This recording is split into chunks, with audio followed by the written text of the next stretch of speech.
तुमसे खुशियाँ दोगुनी, तुम जीवन का आधार।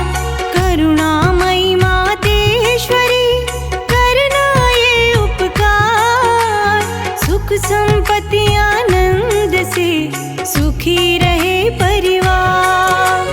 सुखी जीवन की कल्पना तुम बिन कैसे हो, आपके बिन माँ लक्ष्मी संभव कुछ ना कोई।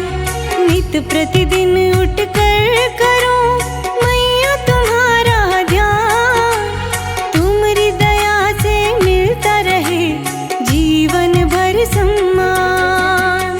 हे धन लक्ष्मी माँ, हे वरदानी माँ, हे लक्ष्मी माता, जय लक्ष्मी माता।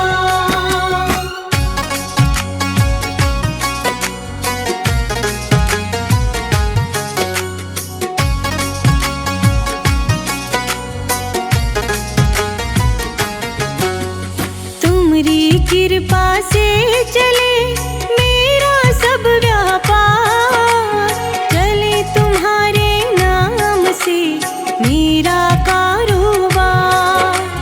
दुर्गा लक्ष्मी कालिका सब में तेरा स्वरूप, जो नित नियम से ध्यावे माँ फल मिलता अनुरूप। सिंधु सुता जगदीश्वरी खोलो सगरे द्वार, शरण में तेरी आ गए हम तो सब कुछ हार। तुम पाताल निवासिनी तुमसे चले हर जीव, तुम्हारी कृपा के बिना जल थल नभ निर्जीव। हे धन लक्ष्मी माँ, हे वरदानी माँ, हे लक्ष्मी माता, जय लक्ष्मी माता।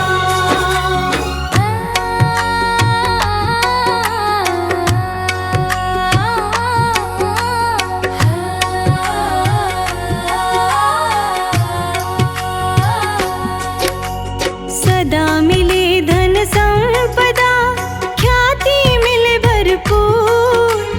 काटो कष्ट कलेश माँ, करो अंधेरा दूर।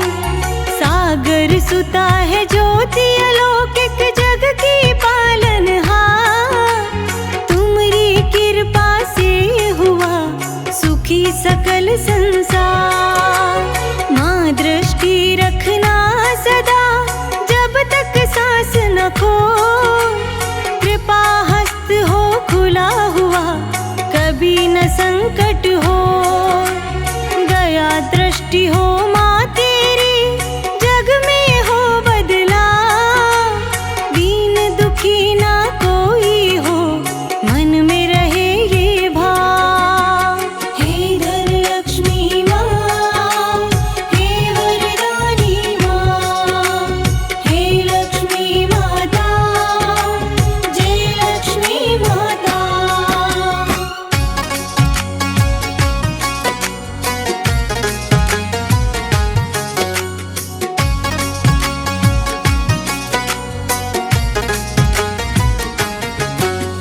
कमला माँ कमलेश्वरी धन वैभव की खान, तू सुख संपत दायिनी हम निर्धन संतान। दुख हरण सुख करता मैया दुखी रहे ना को, मंगलकारी जीवन हो कृपा जो तेरी हो। अवगुण दोष भुला कर माता कर देना कल्याण, आन बिराजो घर घर देओ सुख संपत्ति संतान। कदम कदम हर पल हर क्षण लेता